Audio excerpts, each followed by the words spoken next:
Pagdating ng pagbaba ninyo, pagsanhan, sa mainit naman. Pero doon, I admire that way. Luisiana. Pagka may time kayo, pasadahan ninyo. Pag diniretso nyo kasi yun, that's look back, and then Lucena na.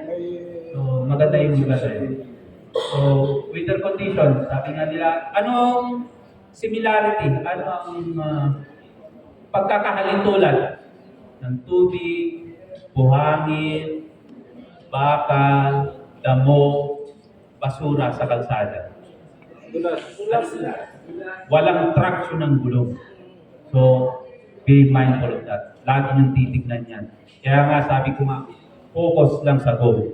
Doon palagi nakatingin sa kalsada. Pag angkas niyo yung si Mrs. o yung girlfriend niyo, huwag muna kayong magharutan. Huwag muna kayong magkulitan. Okay? Pasyal-pasyal lang muna kayo. Di ba? Leisure driving yung tinatawag nila. So, iwasan ninyo yun. Pag nakita ninyo, lalo na dito sa Itsian, flat bar at basayan, iwasan ninyo. Or, prenuhan ninyo. Pag nagpre-preno tayo, may tinuturo kami na progression, kung tawagin. So, hindi siya sudden break. Dahil once na nag-sudden break kayo dyan, anong tendency? So, mag-serpentine kayo, aakas kayo dyan. So, progressive braking. Ano ang sinasabi ng progressive braking? Anong principle? Meron kayong front brake, meron kayong rear brake, meron kayong clutch, ibaba ninyo, bawasan ninyo, down gear kayo, downshift kayo. Lahat yan, pag sinabing progressive, baga step by step, gawin nyo yun. Hanggat maaari yun yung i-practice ninyo pag nagmumotor kayo. Progressive braking. Lack of experience, kapag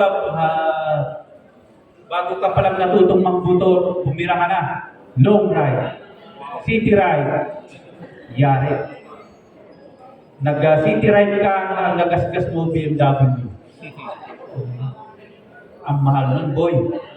Diba? So, pag bago pa lang kayo, o lalo na yung mga tinuruan nyo yung asawa ninyo, yung misis ninyo, yung girlfriend ninyo, huwag nyo kagad isalang sa kalsada. Yung mga anak ninyo, huwag kagad sa kalsada. Bigyan nyo ng experience. Doon muna sa subdivision ninyo, sa barangay road, huwag kagad isalang. Bakit? Ang mahal ng bilihin kayo, tapos gagastos pa kayo due to negligence. Next. Yun, sabi ko nga, magkaroon kayo ng foresight. So, anticipate niyo kung ano yung kleba o yung weather doon sa pupuntahan.